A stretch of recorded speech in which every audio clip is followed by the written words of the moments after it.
My name is Bill Herbert, and it's my honor to welcome you here on behalf of the National Center and our Board of Advisors.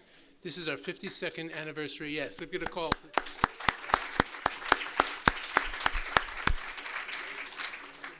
This is the 57th annual conference of the National Center, and probably the most consequential and important conference we've ever held. The conference brings together hundreds of people from universities, colleges, community colleges, labor unions, labor activists, etc., to come to this conference. And what we're trying to do this conference is to bring together unity in support of these challenging times and making sure that we have a constructive dialogue in developing the necessary unity for what we're going through in this country. So I thank you all for your attendance, and for those who came early, we're very appreciative of that as well. So one of the things to run these kind of conferences requires that we have sponsorship. And so I just want to take a moment to thank the many sponsors who have been generous in terms of either becoming sponsors or buying ads in our conference journal. So thank you very much for these sponsorships. Thank you.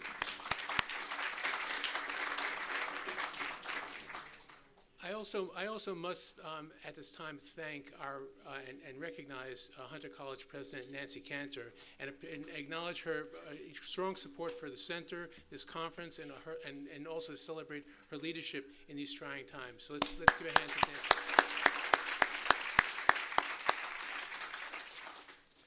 So the conference, as I said, our conference we've been organizing this conference now for 10 months.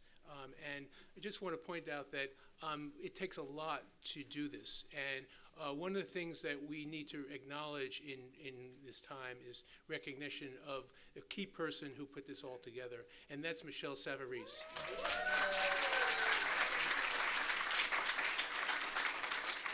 And Michelle and others are going to be wearing this T-shirt, which is our first merch involved with our conference. So we have a merch table this year, and we encourage you to purchase the T-shirt, which the funds for the T-shirt, along with the sponsorship, all gets put into our research that we'll be doing over the next year, which helps to fund the hiring of undergraduates and graduate students to work on our research. So please be sure to consider purchasing a T-shirt. We also have started this year, for fundraising, we've started the Friends of the National Center, which the initials stand for Funk, and you too can come into the funk and become a Funkadelic. And so those who have contributed this year as individuals, we have now started the Funkadelic, so please consider becoming a Funkadelic. So we have, as a part of the conference, we have a conference app, and on the conference app are a couple of things that I want to make sure you're aware of.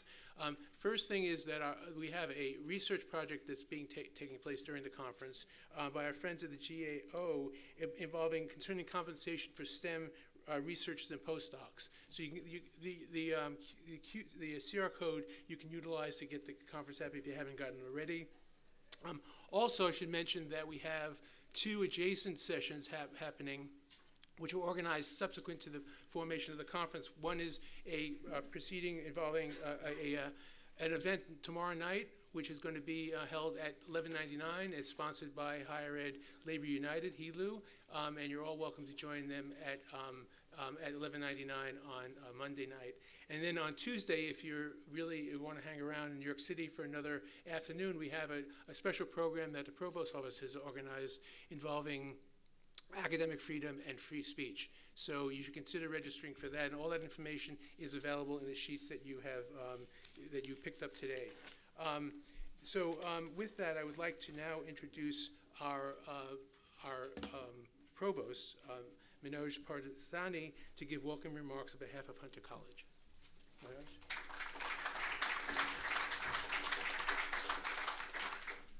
Good afternoon, everybody. Thank you, Bill. I'd like to be a Funkadelic as well. That sounds really fun.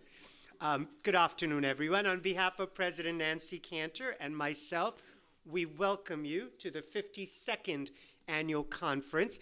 It is Hunter College's 154th year in existence. And so we're very proud of this partnership between the Center and Hunter College. For over 50 years, the National Center has been an important CUNY labor management research center dedicated to the study of unionization and collective bargaining in higher education and the professions. Consistent with its unique mission, the National Center has a board of advisors that includes both administrators and labor representations from institutions from across the country.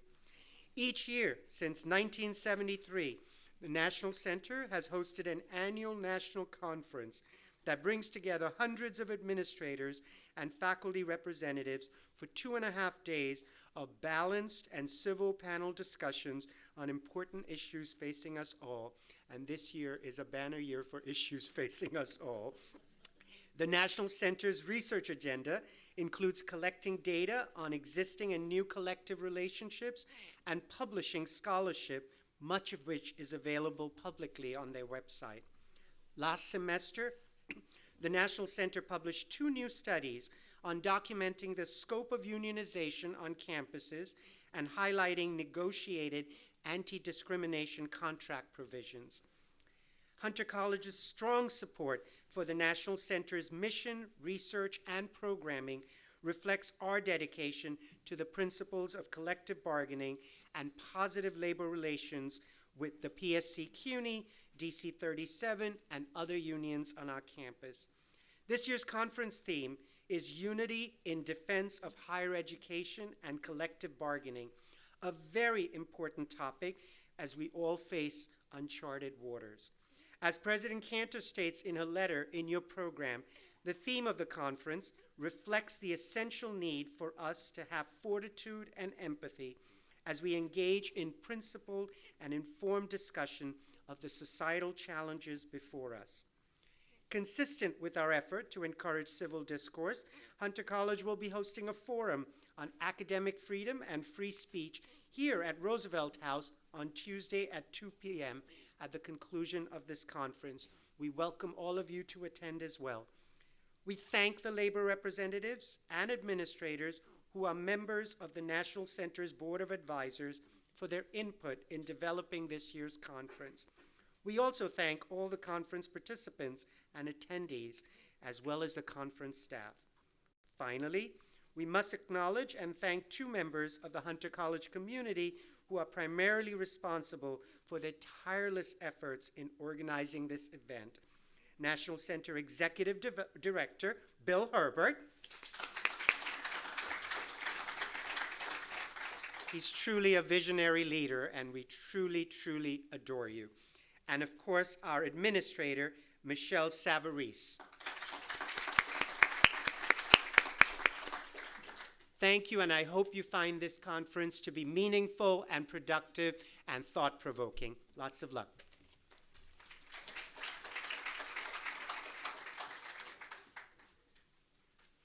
Thank you, Manoj.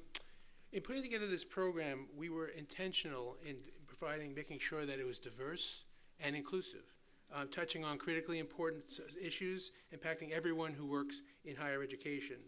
We brought together speakers with different perspectives and experiences who work at all levels of higher education. We've not been limited to faculty. We have sessions on classified staff and undergraduates and graduate student employees as a part of the program.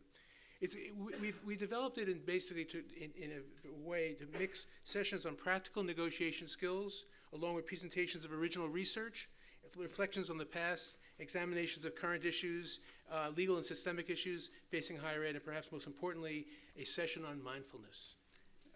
We thank all of the speakers and panelists and moderators for their time in preparing and presenting at our annual conference. The development of the conference program actually began over 10 months ago, starting with meetings with our Board of Advisors, in which the ideas for a lot of the panels were developed. Without their input and participation by the Board of Advisors, the depth of the conference program would not be nearly as good. So we want to thank the board. With that, I'd like to invite 2 board members to give welcome remarks. First, it's my pleasure to invite Ahsan Ali from Tufts University to welcome you. Ahsan?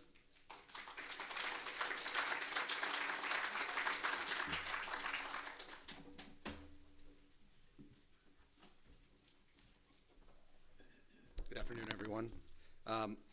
welcome to the National Center. My name is Ahsan Ali. I'm the Senior Director of Labor Relations at Tufts University. I've spent the last decade of my career in higher ed between MIT and Tufts. Prior to that, I was in the public sector as a labor counsel for City of Boston. And although I've experienced a lot in my career, I recognize that we gather today in extraordinary times, marked by significant changes that have reshaped our landscape. Each day seems to bring a new challenge, whether it's an executive order, a freeze, a pause, and if we're lucky, an injunction, or something in between. I think these times call for reflection, resilience, and a renewed commitment to collaboration. In the current climate, it is more important than ever for management and unions to recognize our shared goals and common ground.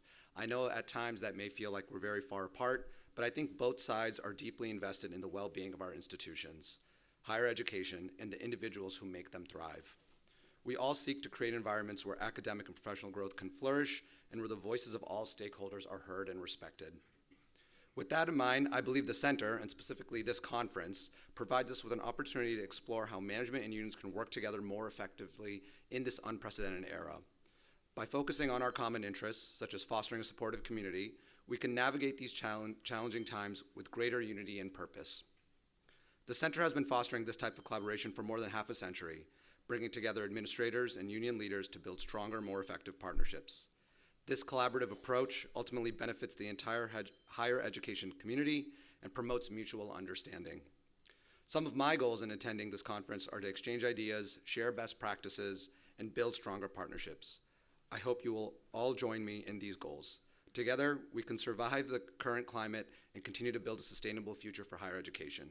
Thank you for being here, and I look forward to the panels, discussions, and conversations ahead.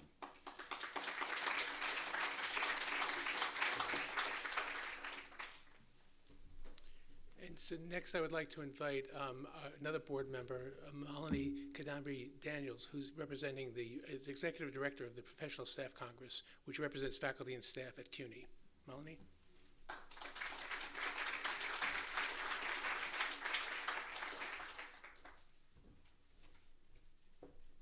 Good afternoon. Are folks familiar with Harper's Magazine?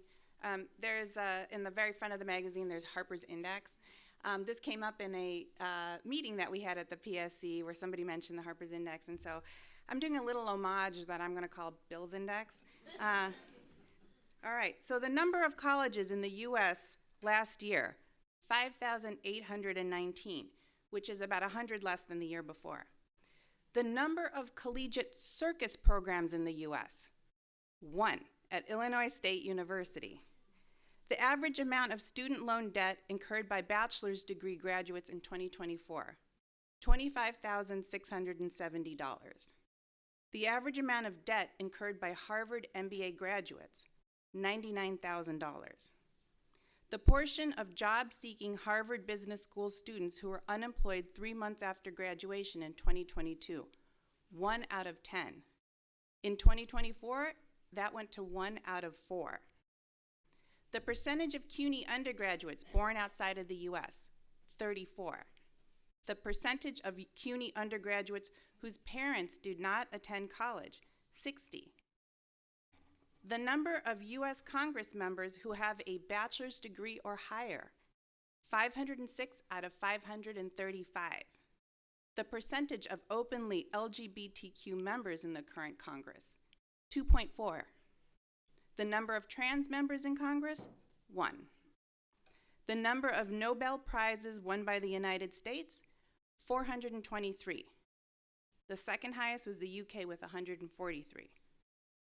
The number of international students studying in the U.S. during the 23-24 academic year, 1.1 million, which was a record. The amount these international students contributed to the U.S. economy, $43.8 billion. And the number of jobs supported by these students, 378,000. The number of undocumented students getting a college degree in 2024, 408,000. The percentage of unionized faculty in 2024, 27. The percentage of unionized graduate student employees, 38. The number of newly unionized graduate student employees from 2021 to 2023, 61,000. The number of work stoppages in 1934, you can read strikes in that, the year before the passage of the Wagner Act, also known as the National Labor Relations Act, 1,856. The number of workers involved in those stoppages in 1934, 1.5 million. In 1919, by the way, 4 million workers were involved in work stoppages. The number of major work stoppages in 2024, 31. The number of collective bargaining units in the National Center's Director of Higher Ed Contracts, 902. The number of acres of land in the New York City park system, 30,000 or 14% of the city. The number of comedy clubs in New York City, 26. So raise your hand if you traveled from outside of New York City to attend this conference. Wow, welcome. New York City is a college town, if you didn't know, with 120 higher ed institutions and 8 million residents. Despite what you may have heard, our 24-hour public transportation system is extensive and affordable with actually very low crime incidents. Raise your hand if you are new to CUNY, like being on a CUNY campus. All right, welcome. The City University of New York is a network of 25 colleges across the 5 boroughs. This diverse university is almost equally 25% the student population, 25% Black, Latino, white, and API. Raise your hand if this is your first time at the National Center's conference. Welcome. The center started in 1972 just as public sector unionization started growing rapidly, particularly in New York State with the passage of the Taylor Law. This is a unique space where labor and management engage on a variety of topics. You may see folks from across the table that you may have cursed privately or not so privately. But we are all here to share our experiences and learn from each other because we need to provide the highest quality learning experience for our students. We need to provide the best conditions for conducting path-breaking research, for producing great scholarship, and for developing transformational art. This is what we are obligated to do for our students, our communities, and our democracy. Welcome and thank you.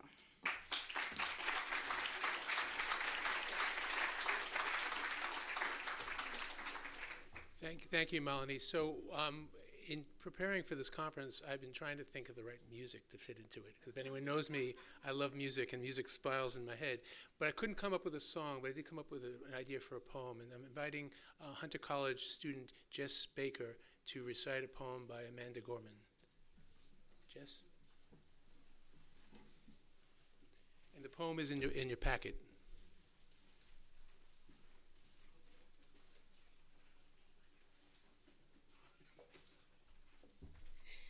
Good afternoon.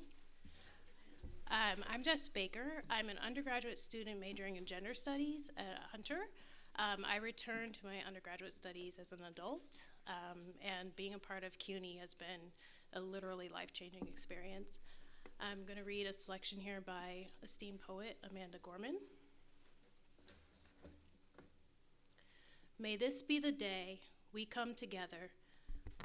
Morning we come to mend. Withered we come to weather. Torn we come to tend. Battered we come to better. Tethered by this year of yearning, we are learning that though we weren't ready for this, we have been readied by it. We steadily vow that no matter how we are weighed down, we must always pave a way forward. This hope is our door, our portal. Even if we never get back to normal, someday we can venture beyond it, to leave the known and take the first steps. So let us not return to what was normal, but reach towards what is next. What was cursed, we will cure. What was plagued, we will prove pure. Where we tend to argue, we will try to agree. Those fortunes we forswore, now the future we foresee. Where we weren't awake, we're now awake. Those moments we missed are now these moments we make. The moments we meet and our hearts, once all together beaten, now all together beat. Come, look up with kindness yet. for even solace can be sourced from sorrow. We remember not just for the sake of yesterday, but to take on tomorrow. We heed this whole spirit in a new day's lyric. In our hearts, we hear it. For auld lang syne, my dear, for auld lang syne. Be bold, saying time this year, for when you honor yesterday, tomorrow ye will find. Know what we fought, need not be forgot, nor for none. It defines us, binds us as one. Come over, join this day just begun. For wherever we come together, we will forever overcome.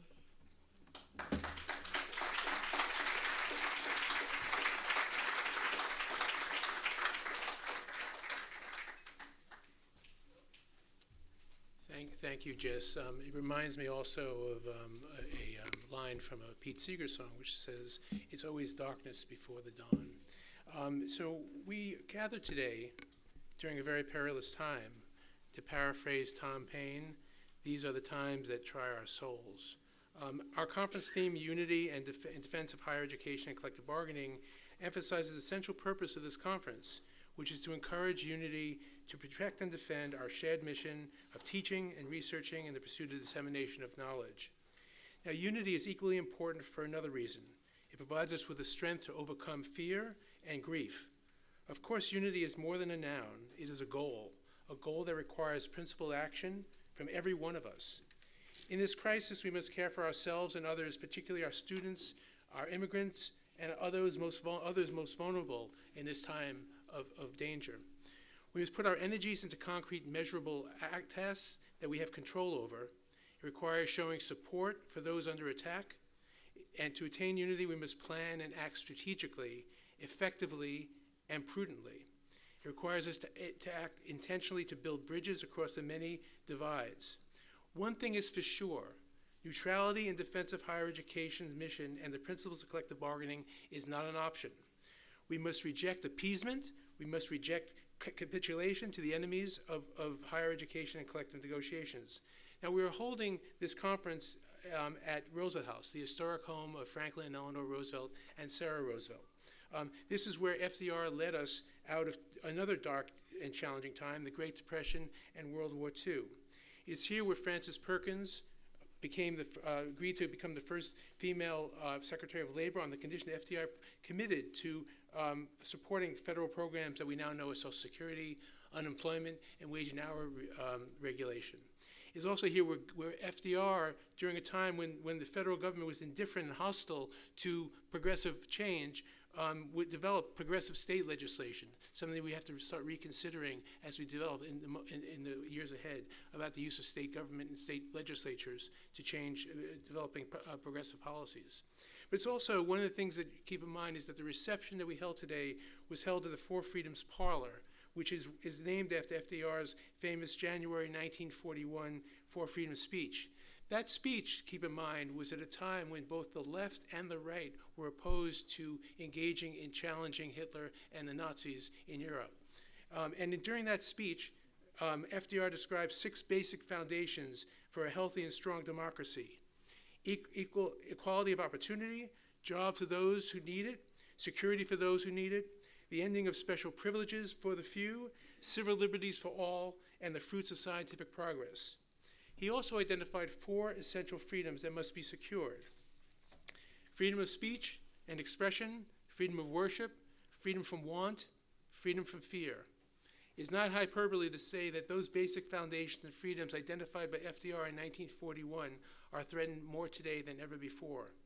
So it is our obligation to those who came before us to fight for freedom and to fight against tyranny. As we do that, though, I think it's important that we also remind ourselves of those who came before us as people who have inspired us. Because everyone in this room has someone who they admire because of that person's integrity along the way. And every one of us has to think about those people and try to emulate what they did in a time of crisis, whether it was McCarthyism, whether it was the civil rights movement, whether it was other periods of challenge. We need to get that take those people and deal with them in terms of bring it to our heart and think about what we need to do. For myself, I think about someone who some of you may know or have heard of, is Arthur CUNY. He was a civil rights lawyer and then became a law professor at Rutgers. And as a young lawyer, I remember sitting in a room with Arthur CUNY, who had been a labor lawyer during McCarthyism and a civil rights lawyer during the civil rights movement. And he described the story of how he was sitting there with the leaders of the civil rights movement in Louisiana being challenged by state government that had invaded and tried to that were arresting the civil rights leaders. And they asked him, what are you going to do? And what did Arthur CUNY do and others? They developed a legal strategy that no one else had ever thought of. And they wound up bringing a lawsuit against the state of Louisiana, which wound up in the Supreme Court, and they won. They won a totally novel legal theory. So that's just one example for myself in terms of who I think about. But I also encourage you, as in this next 3 days, as we talk about unity and talk about what we're going to be doing, to think about who inspires you, who has inspired you, and let's all work towards that goal of defending higher education and defending our values in the months and years ahead.